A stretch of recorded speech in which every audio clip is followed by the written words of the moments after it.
বিশ্ব ক্রিকেটের দিকে তাকাই, এই যারা আম্পায়ারিং করতেছেন ফরেনার্স বা যেগুলো করি, আমাদের সৈকতও কিন্তু ন্যাশনাল টিম প্লেয়ার, তো সবগুলোই কিন্তু টেস্ট প্লেয়ার বা first class player, if I am not wrong. আপনারা যদি দেখেন একই সঙ্গে আপনি যদি ম্যাচ রেফারিগুলোকে দেখেন, সব সে রঞ্জন মাডোগলে বলেন, তারপর যাকেই বলবেন, they are all test player respective country.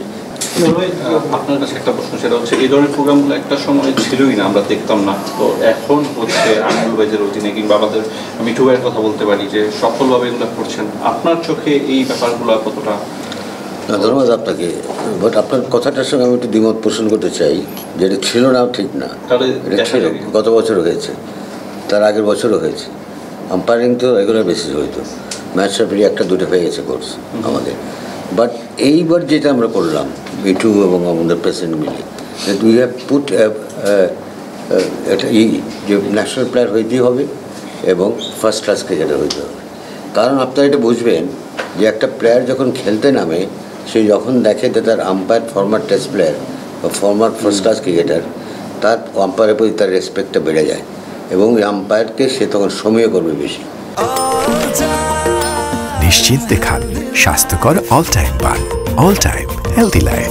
আবার যখন ওই পুরোর দিকে তাকায় ম্যাচ রেফারি কে, যখন দেখা যায় একজন টেস্ট প্লেয়ার বা একজন প্লেয়ার, তখন এটা ওই গেমটাতে কন্ট্রোলটা ম্যাচ অফিসিয়ালদের প্রথমেই একটা অ্যাডভান্টেজ জায়গায় থাকে।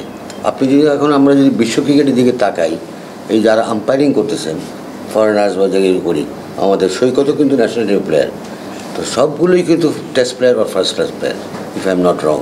আপনারা যদি দেখেন একই সঙ্গে আপনি যদি ম্যাচ রেফারিগুলোকে দেখেন, সব সে রঞ্জন মাডোগলে বলেন, তারপর যাকেই বলবেন, they are all test player respective country. কেন?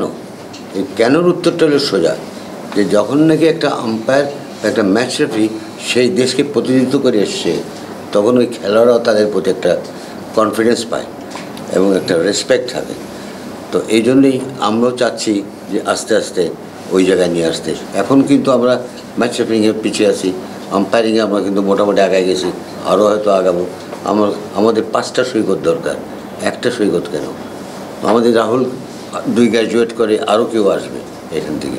তো এই জায়গায় আর কিছু কিছু জিনিস আছে যেগুলি আইসিসি ওরা ডিরেক্টলি হ্যান্ডেল করে, যেটা প্রেসিডেন্ট সাহেব বললেন যে ম্যাচ রেফারির ব্যাপারটা ইটস নট ইজি।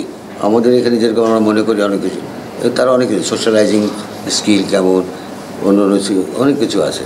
তো বাট আমার মনে হয় আমাদের গেটওয়েটা হয়ে গেছে, ব্রেক থ্রু হয়ে গেছে ওপেন।